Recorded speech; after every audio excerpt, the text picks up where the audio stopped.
President John F. Kennedy was assassinated as he rode through Dallas, Texas. The circumstances of his death have become the inspiration for some of the world's most well-known conspiracy theories.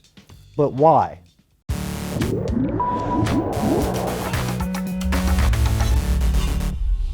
Hi, I'm Ben Bolin from Stuff They Don't Want You to Know, guest hosting on D News. Today is November 22nd, 2013. That makes this the 50-year anniversary of the JFK assassination. Today, the JFK assassination is the inspiration for some of the world's most wildly popular and widely believed conspiracy theories, at least in the United States. Just some quick numbers here. The Warren Commission, which was supposed to figure out what happened and what led to the JFK assassination, released their reports in the 60s, and when these reports were released, initially, around 90% of the American public believed the official story.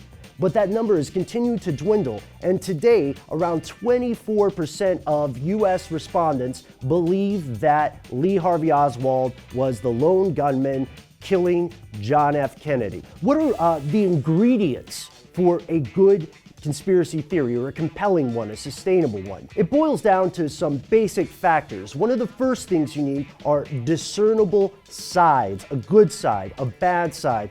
This helps if there are faces attached. Celebrities, for instance, like the US president or perhaps Princess Diana. And then there also need to be some sort of discernible other, some kind of enigmatic group, like, bankers are one. That's a great boogeyman. Illuminati, maybe Freemasons, or a secretive organization, which leads us to the number two thing that all good conspiracy theories contain: some sort of driving motive for secrecy, some sort of stuff they don't want you to know, whoever they might be. In the case of the Kennedy assassination, there's a lot of fuel to the conspiracy theory fire because, believe it or not, documents regarding the Kennedy assassination are still classified. There's a thing called the JFK Act, and this act says that all of the documents related to the Kennedy assassination have to be released by 2017 unless the information in them is seen as a threat to national defense or will compromise the military, or the executive branch just says, hey guys, keep a lid on it. A third thing that you find often in successful conspiracy theories is an idea that there is an emotional state to this, that there is a morality, and that the good players and the bad players are put in very black and white terms. One other crucial factor to any good conspiracy theory is the idea that there still be unanswered questions, that there still be some kind of mystery out there in the stratosphere, the ether. And in the case of the JFK assassination, we do see that this ingredient is present.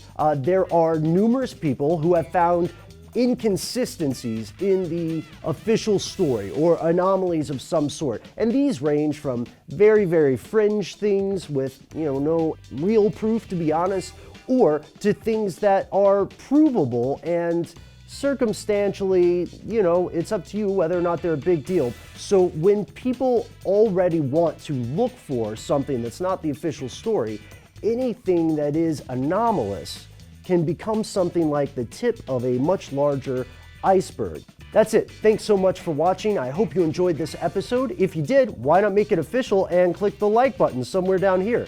Do you think there's any truth to those conspiracy theories, or are they total bunk? And speaking of conspiracy theories, if you'd like to hear more of this stuff, check out my show, Stuff They Don't Want You to Know, here on YouTube.